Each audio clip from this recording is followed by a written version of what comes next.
Instant match reaction.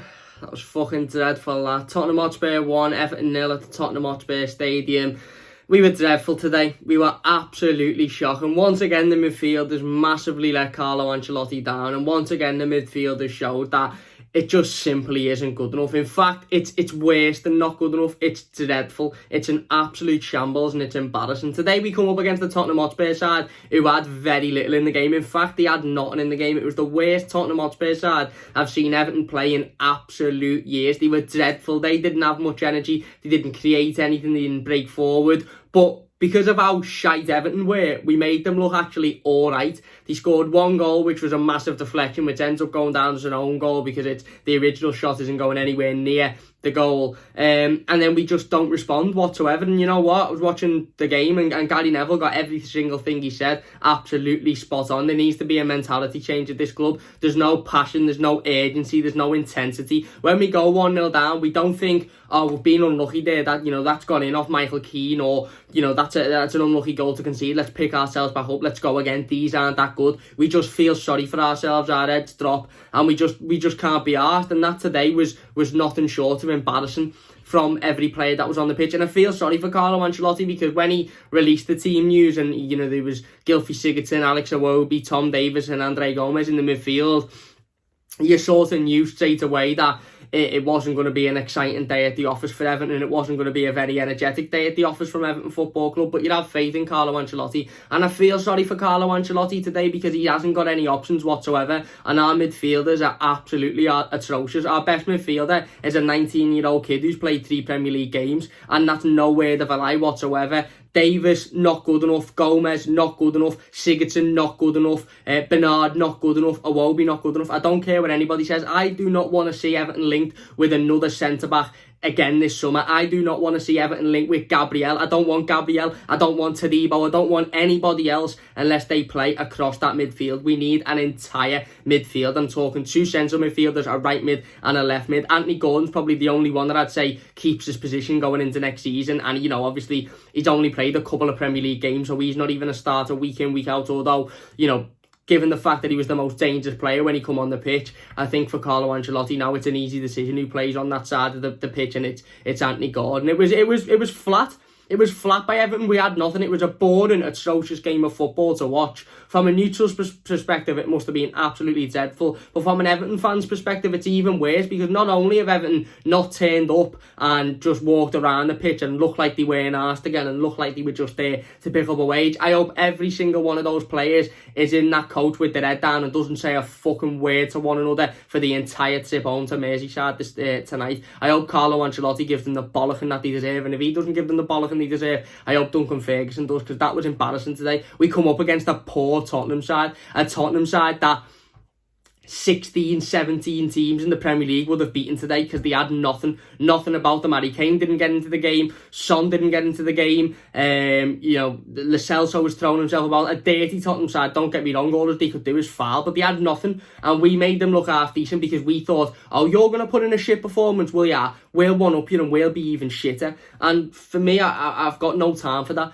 I've actually got no time for that. And we know the midfield's a massive issue when we know that we need 4 or 5 midfielders as a matter of urgency. Like I said, I don't want to worry about your centre-halves. I don't want to worry about potential of selling Jordan Pickford. He didn't have a great game tonight, but let's be honest, it's not a necessity. I don't want to worry about potential players coming in up front. I want to worry about centre midfielders, and I want to worry about right midfields and left midfields, because those players that currently played tonight are simply not good enough whatsoever. We weren't coming up against the powerhouse side. We weren't coming up against the Spurs side who were playing brilliant football and were bouncing the ball left, right and centre. We were coming up against the Spurs side who've just had their asses handed to them a couple of days earlier by Sheffield United, and who we should have been straight onto, first to every ball, first to every challenge, getting the intensity up, using our body, throwing the tackles in, getting right in there, and we weren't. We literally looked like we said, if you're going to put in a dreadful performance, we'll one up you and we'll be even shitter. It was atrocious tonight. It was absolutely atrocious. Again, I can't really sit here and blame the manager. I know a lot of people will blame the team selection in regards to the midfield and taking Anthony Gordon out. I think Carlo Ancelotti's trying to protect Anthony Gordon because he knows he's our most effective midfielder, and I think he'll start again on Thursday against Southampton, and I think he'll probably start again at the weekend as well. And again, I had no real issue with him taking Anthony Gordon out, because the lad can't play, week in, week out consistent games, because he's going to get tired. And at the end of the day, that midfield should have been good enough to at least put in a semi-decent performance today, because Spurs had very little in the game, but they weren't, and they've just showed that they're just not good enough. And in a way, it might be a blessing in disguise for Carlo Ancelotti, because he knows now that he cannot go into next season with Gylfi Sigurdsson and Andre Gomes playing in the same midfield. He cannot go into next season with Alex Iwobi on one of the wings. He cannot go into next season with Tom Davies being a starter, because these players simply are not good enough. We've seen how effective Tom Davies was last week, and this was my issue with starting Tom Davies today. Every time I've seen Tom Davies have a semi-decent game, it's when he comes off the bench. It's when he comes on against tired legs and the game is suited to him, because the flow of the game and the pace of the game is suited to him, because the opposition are tired. Again, he started today and he done very, very little. None of the midfield done anything. Don't get me wrong, the strikers didn't cover themselves in glory. I think we had 6 touches in the opposition box, which is nothing short of absolutely embarrassing. Richarlison had 1 opportunity, and that was the only one I can think of. Dom done a lot of running around, but again, I feel for him a little bit, because he doesn't get anything fed to him. He's having to drop into the midfield. He's having to come back and get himself into the game, because the midfield are that atrocious. Same with Richarlison, the defence. Again, it's an unlucky goal to concede, but I refuse to sit here and say we were unlucky today. I refuse to sit here and say, that was unlucky, that, we lost 1-0. It was a deflected goal on another day. It could have gone another way, because we could have played for 180 minutes, 200 minutes. We could have still been sat here playing tomorrow afternoon, and we wouldn't have scored, because we just looked flat for the entire game. And every 5 minutes, the Sky commentators were saying, it doesn't look, it's not done and dusted for Tottenham. They still should be worried. Everton could hit them on the break. Not 1 point in that game. Other than when Anthony Gordon come on, and even then it was only a 5-minute spell. Not at any point did I think, Everton could get back into this game here, we could hit them. I just knew that we weren't going to do anything, and that's really, really, really annoying and disappointing and frustrating is the word I'd use to see, especially when we're coming up against the Tottenham side, who aren't that great whatsoever. But there you go. What can you do? An embarrassing midfield performance today by Everton. Feel for Carlo Ancelotti a little bit.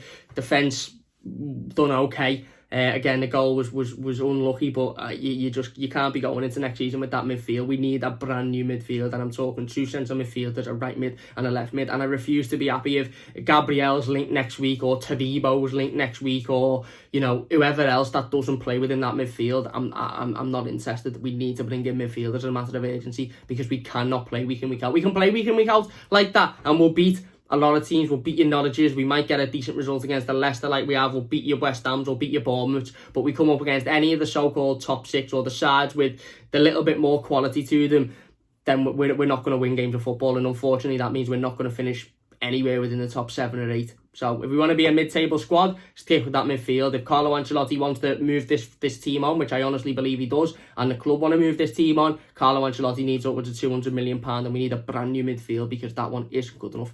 Anyway, let me know your thoughts on the game in the comment section down below. Player ratings will be out shortly. Leave a like if you enjoyed, subscribe if you're new, and all that stuff, and I'll see you soon.